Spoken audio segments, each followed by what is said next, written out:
So what's up mga kalok? So nandito na tayo ngayon sa South Cotabato at sa Coronadal. Nandito tayo ngayon sa isa sa mga kainan dito ng Balbakwa.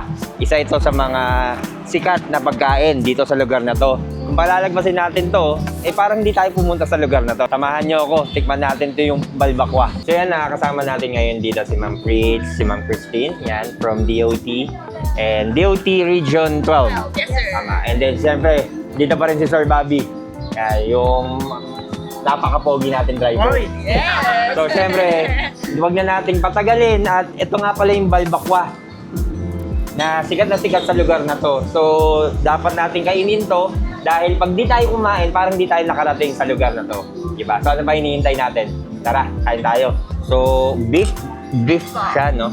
So, beef yung mismong laman niya. Napakainit. Yan. Pero kung titignan mo siya, para siyang papaitan. Sabi nga ni Kuya Bobby, mas masarap to kung merong sasamahan mo ng sili at kalamansi. Tara, kain tayo. Dito na rin, no? Kailangan lang natin din, ano.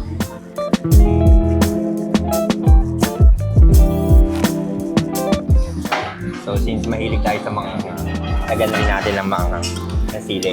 Ang sarap ng sili nila dito. Mga labuyo. Parang mga siling demonyo.